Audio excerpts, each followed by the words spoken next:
Good morning. Today we are doing my 2004 TDI Wagon.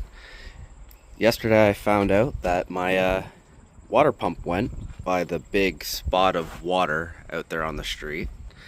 So we're going to do a timing belt water pump on this thing, and hopefully it all goes well. So the first things you're going to do is you're going to take your, I believe it's PCV, from here. It goes over here. It's a quick clip and a squeeze clamp. Squeeze clamp. Take that off, put it to the side. Remove your EGR valve because you have to take the valve cover off, which will be, I think it's about 10 or 11 10 mils all the way around the top there. That'll be my next off. Take your upper intercooler pipe off. Mine is hog-tied together because the clip broke prior to my ownership and somebody ran screws through it, so I have to jimmy this apart. But I'm going to get the valve cover off. We're going to get the upper intercooler pipe out of the way. I believe I need to remove the top coolant bottle just to give a little bit more space. We're going to slowly disassemble this side of the motor to get ourselves to that timing belt and water pump. The belt itself, I believe, is in relatively good shape, but I have an entire Continental timing kit for it, all brand new pieces. So we're gonna do this, but we're doing this without the proper tools. So this is gonna be a little DIY on how to do it without the proper cam holder, crank holder, and I might have a timing belt tensioner somewhere, but we'll figure that out as we go. We might even make some tools if we have to. So I'm a little bit farther ahead, forgot to film a few things. So our coolant overflow bottle, we removed, the line comes across and connects to this one right here. So we got that gone. Gives you a little bit more space to work at that side of the motor. The motor mount needs to come out, so it gives you some space. Valve cover's off, and it is, what did we say? 1, 2, about 10 bolts. That comes out. Upper intercooler piping, entire intercooler came out. Gives you a little bit more space to get the splash shield and to work at the bottom so you can see the crank pulley and everything. I'm gonna wash that thing out, clean it all up. Front end's off, again, just gives you more space. You don't have to worry about scratching it. I mean, mine's destroyed, not everybody's is.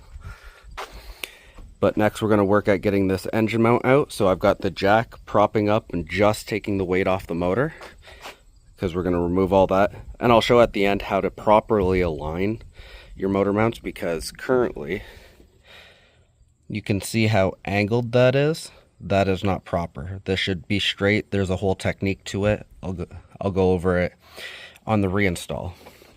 But next up, I'll be getting the motor mount out, which is, I believe those are either 18s or 17s.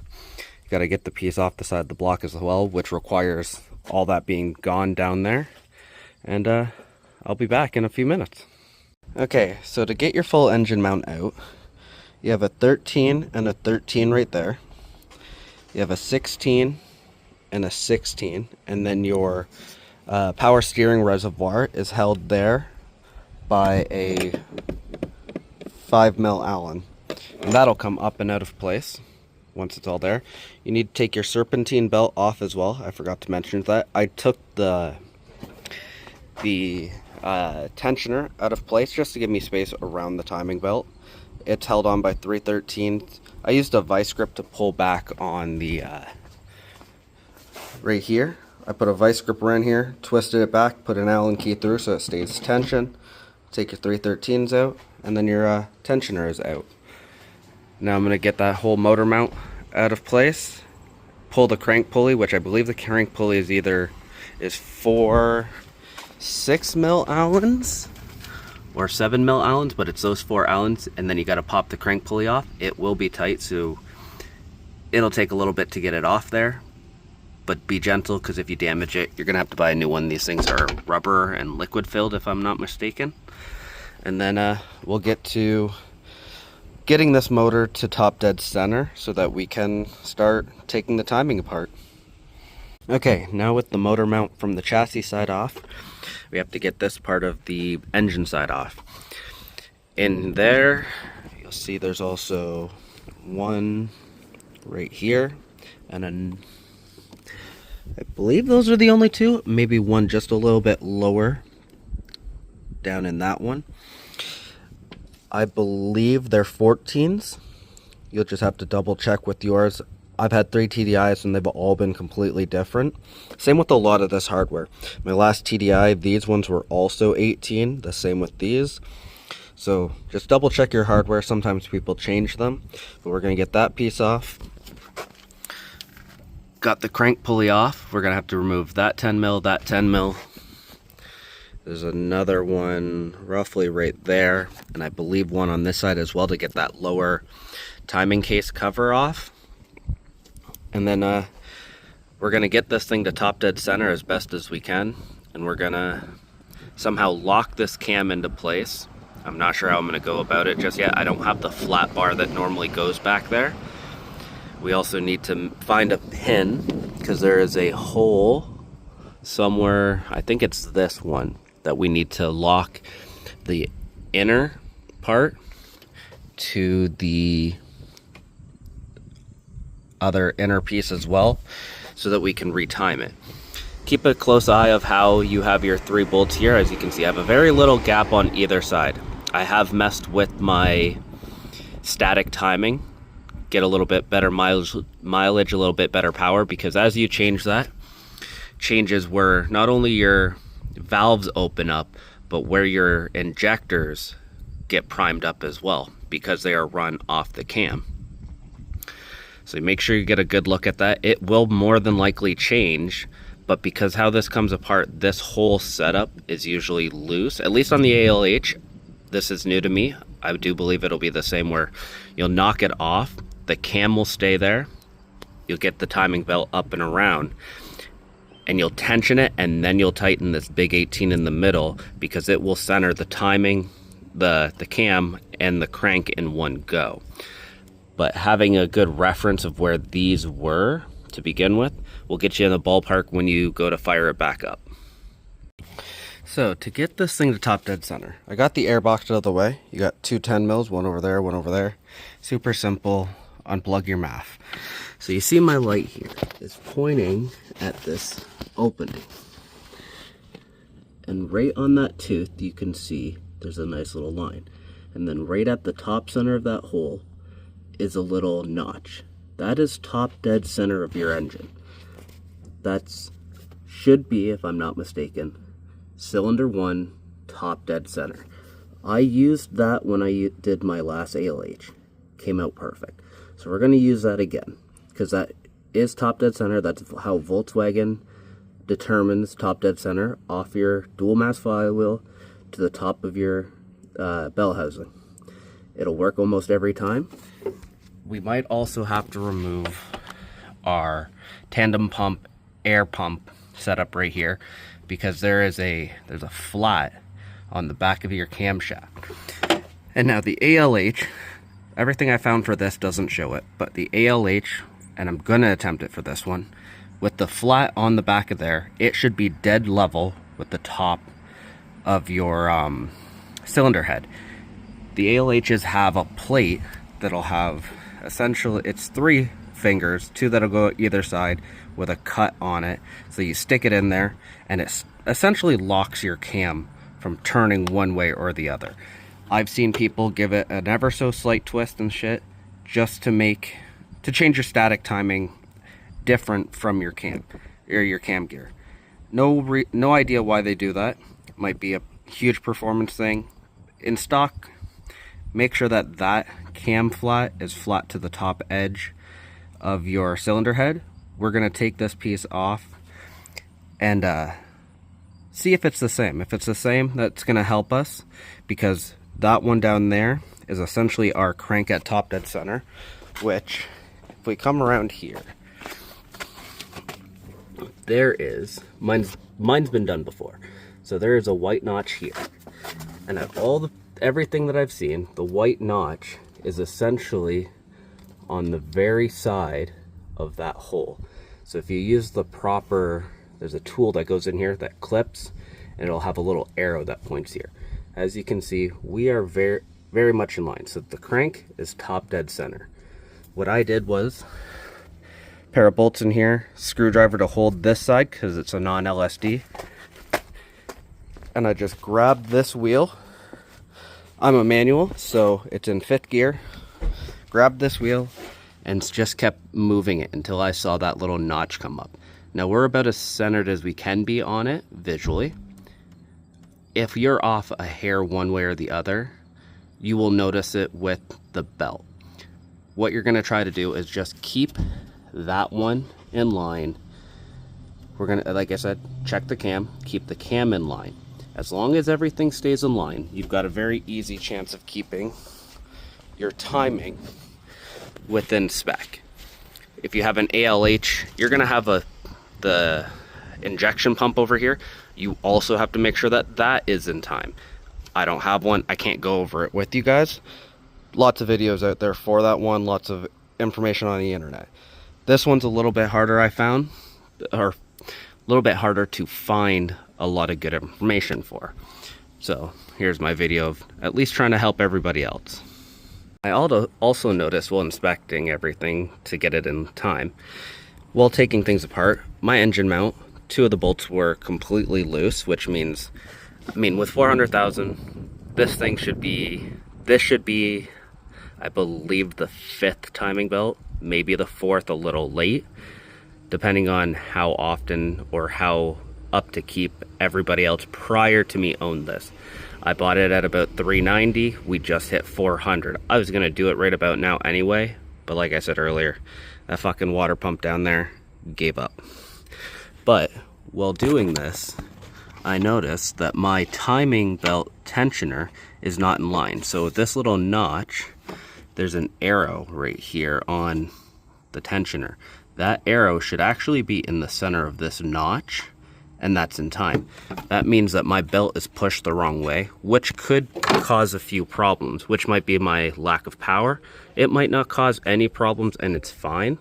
I have no idea who did this though. So we're gonna do this properly and make sure that that little arrow ends up right in that little notch down there so that it is perfectly in time. So with our tandem vacuum pump removed, right here, we have 2 5mm and 2 6mm Allen keys that go in there. A nice gasket, which I don't have, so I'm gonna clean up and hopefully it reseals. But as you can see, these 2 teeth, let me somehow put this down right here. These 2 teeth connect with the notch in the back of the cam. Let me get a light, it'll probably help better. With that notch in the back of the cam. That notch needs to be level with these 2 surfaces.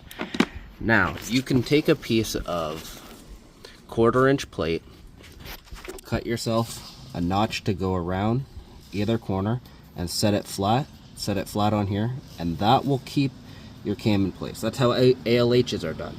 More than certain, you can do it like that, because with this at top dead center, as you can see, it is flat to the top of the cylinder head. You need to keep it like that to keep it in line with the lower timing mark. But with all this also figured out, somebody installed my cam gear wrong. As far as I know, that little notchy one at the bottom should actually be up here. Once we get this apart, because now that the cam is in line, the crank is in line, this can all come apart. So I'm gonna get this cam gear off, gonna get the tensioner out, gonna get the idler out, water pump out. We're gonna clean all behind here. We're gonna look at this too, see why it's backward, because another good way is these double teeth right here, a little bit hard to see, sorry. These double teeth should actually be roughly right here. So that means that something is out of alignment here from the last person who did it. And how I know that is, I have the Continental timing sheet here. This comes with the belt, or the belt kit, sorry. So there's our cam gear at the top.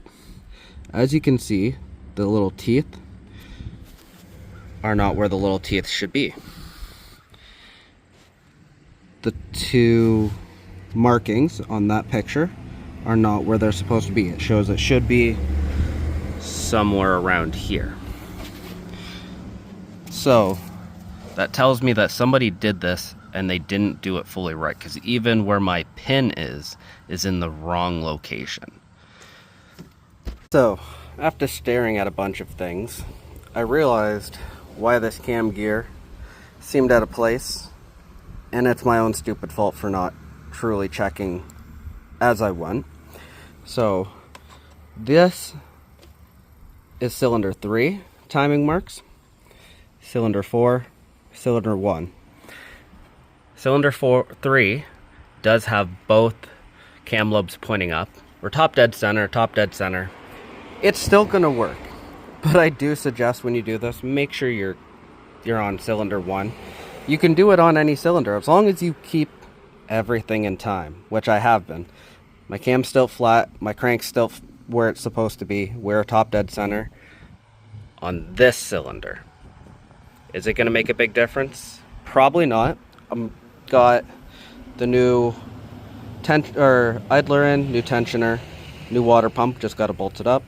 We're gonna put the belt on, spin it over through each top dead center. So we're starting there, we're gonna go all the way through and end up back on number 1 and double check the timing. Make sure nothing ran into each other, make sure all my marks line up, make sure I have a drill bit, which you probably saw, goes through, I believe it's this hole here, into the pin that is on the cylinder head that makes sure you're in number 1 top dead center. Once we verify that after putting it all together, if we have to change anything, if I feel anything, we will go over it and 100% fix it. So essentially taking that off was unnecessary, because if you actually were on the proper top dead center, you put a pin, which I have a large drill bit, probably on the floor by now, somewhere around here, that goes through the cam and sticks in the head and holds your cam at top dead center. So I'm going to get that belt on, we're going to spin it over a few times, and I'll be back to show you that we are perfectly in time.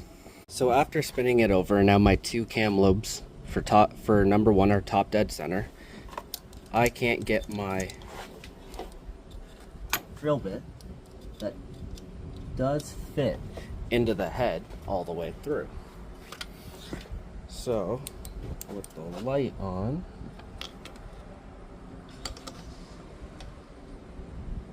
I should be okay. I can see it through there, but that means we're not going into the head yet. So loosened off our tensioner bolt there, bring it back around so that you have this, so you can have your pin back in. So when you do this, it loosens. Then you'll need to take your 13, loosen off your cam bolts. So now that spins freely to the cam. And what you're gonna do is take your 18, and you're gonna have to shimmy it one way or the other, and it needs to be a fine amount so you can fit it in to that hole on the block, or on the head, sorry, which I seem to be having a hard time doing. But that makes sure that your number 1 cam timing is in line with, there's a 4Z stamped right here. It needs to be essentially dead center, if I'm not mistaken. And at some point this will drop through. And I do know that that will go into the hole.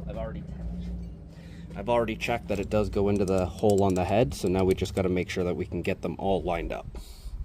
Okay, now with my drill bit all the way in, you can see it goes quite a bit in there. I am using a 7/32. It's a hair small. It goes all the way in, and to verify that you're all the way in on it, grab your cam, and you should only be able to just barely move it, which with that I try to check how far the full reaches and center it. That gives you the best chance that that is centered. You're centered on your dot there, and everything's in place. You can still move that in and out nice and freely. So after that, you're gonna take your 13 again. No, sorry, actually, you're gonna keep that loose. You're going to, I gotta move this a little bit. You're going to counterclockwise turn, pull out your pin, and then you're going to clockwise turn, which you'll get so far, depending on what tool you're using. I've got an Allen key. I'll tell you what the size is in a minute. Let me flip this a little bit. And what we're going to do is, you can see the notch. We're going to turn that till we're basically dead center in the notch. Get your, if I'm not mistaken, 15 mil.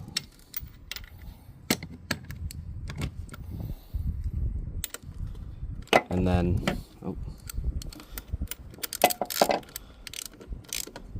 tighten that down.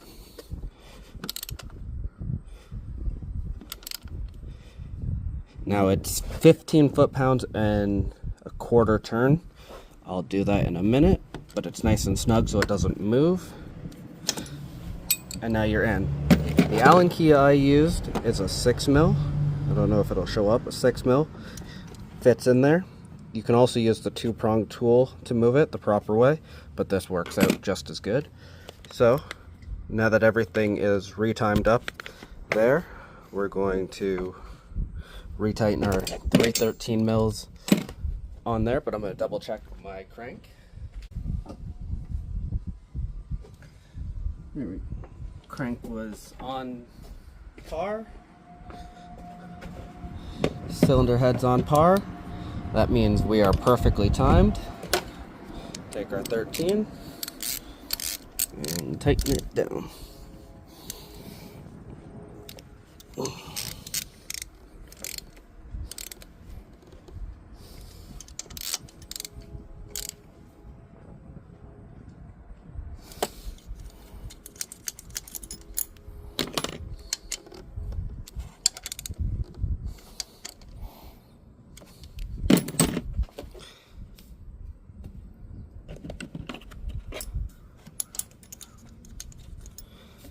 Now it's all in time. Now it's time for the full reassembly of the engine, which I'm gonna clean up a lot of those parts before I put them back in, like the intercooler piping, tandem pump, all that stuff. Get it cleaned and then put it in. So I'll be back in probably an hour or so with a lot of installation. Installing it's just like removing it. After that, then we'll crank it over a bunch and hopefully get it started. So we're up and running now. Got all the intercooler stuff cleaned. Everything that we touched over here is cleaned, anti-seized or Loctited depending on what it needed. And now it's idling beautifully. Haven't touched the VCDS to check anything, but that'll be next. I forgot to stop and show the engine mount, but both of them are blown out. So I'll do a video on doing engine mounts when I get a pair of them, because no point in getting fancy with it when they're pretty destroyed. But now we just gotta bleed it out and it'll be good to go. So that's a BEW timing belt without the tools. And I hope you all like, comment, and subscribe, and stay tuned for more content.